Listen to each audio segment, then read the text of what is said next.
Good morning, good morning, good morning, good morning mga kabig. Kumusta po kayo lahat dyan? Kumusta po tayo lahat? Naway tayo po ay nasa okay kalagayan, sa mabuting kalagayan ha. Ano man po ang ating ginagawa, sige po patuloy lamang po tayong kumilos, gumalaw para po siyempre sa ating pamilya, sa ating sarili at lagi hong mag-iingat mga kabig ha. Alright, so shout out po sa inyo. Isang mapagpalang umaga po sa ating po mga kabig dito po sa Ikaw at Barangay kasama si Barangay Sek Emog.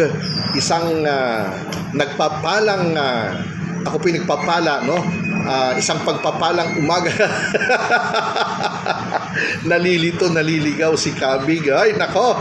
Anyways, mga kabig, sige po, patuloy lamang po tayo sa ating po mga gawain ha, sa kabila ng napakaraming problemang kinakaharap, no? Hindi lang ang ating bansa, siyempre tayo po sa ating kanya-kanyang pamilya, di ba? Sa araw-araw na tayo po'y nagigising, siyempre ang pagpapasalamat na tayo po'y binigyan ng panibagong buhay at kalakasan, pero hindi ho nawawala, kaakibat po doon ang mga pagsubok naman na darating sa atin sa araw-araw, sa buong maghapon, kung papaano po natin lulutasin, papaano po natin malalampasan ang mga pagsubok na ito sa araw-araw na dumarating sa ating buhay mga kabig. Pero huwag lamang po mawawala ng pag-asa ha, tuloy-tuloy lamang po tayo at importante nga ay yung panalangin para yung gabay ng ating Panginoon nasa ating lahat, diba? Sa kabila nga ng mga pagsubok, ng mga problema, no?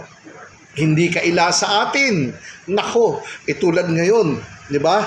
Ang pagtaas ng gasolina na kung saan hamakin mo 1,600 to 1,700 na ang tangke. Paano ka pa makakapagluto niyan? Yung gasol na maliit, di ba? Nasa 500 or 700. Ano na mangyayari doon mga kabig, di ba? Inoong 250 pangalan po yung tangke ng ganito kalaki. Hirap na akong makabili. Ngayon pang 500 to 700. Paano na, kawawa yung mga nasa laylayan, kawawa yung mga taong umaasa lang o kumikita lang ng barya-barya. Ano ho mga kabig, kaya siguro ang masasabi lamang ho natin naway pagtuunan ng pansin ng gobyerno kung paano ho mariresolba, paano po masusolusyonan itong problema ng gasolina, dahil alam po natin na kapag ito po'y tumaas, kawing-kawing na po yan sa baba, magsusunuran, magtataasan, which is nangyayari na po ngayon mga kabig. Ano ho, harinawa siguro ay tigilan na muna ng gobyerno ang politika, masyadong politika mga kabig. Tigilan na muna ang mga masyadong, Diyos ko, unahin muna natin yung kapakanan ng mga taong hindi kayang buhayin ng walang suporta na nanggagaling po sa inyo sa gobyerno. Tulungan po natin sila, kawawa naman po. Kaya po kayo naandyan sa gobyerno upang siyang masandalan ng mga ordinaryong mamamayan na talagang walang maaasahan kundi kayo po. Sana po iwasan na po natin itong bangayan, iwasan na po natin itong mga wala naman pong nangyayari di ba? Bakit hindi na lamang po natin gawan ng solusyon, gawan ng paraan, magkaisa para po sa kaayusan ng ating bayan? Di po ba nagpapansinan tayo ng mga dungis sa bawat isa? Di ba?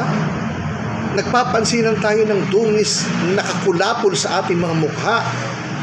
Pero hindi natin kayang linisin. Hindi natin kayang resolbahin ang problema na nangangailangan, no? Sa pangangailangan ng mamamayan.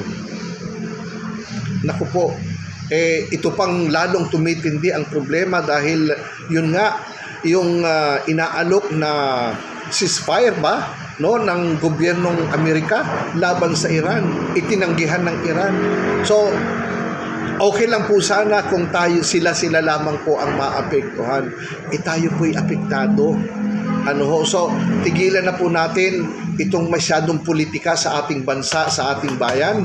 at mag-focus na lamang po tayo para sa kaiuunlad ng mamamayan, ng mga residente ng buong Pilipinas. Ganun na lamang po ang gawin natin. Ito may bagong binaba na programa ang PBBM patungkol sa 200,000 ang problema ho. Makarating po kaya? Ang problema po, makinabang po kaya ang mamamayan? Nagtatanong lang po mga kabig. Maraming salamat po at magandang umaga dito po sa Ikaw at Barangay kasama si Barangay Sec Emog. Maraming salamat po.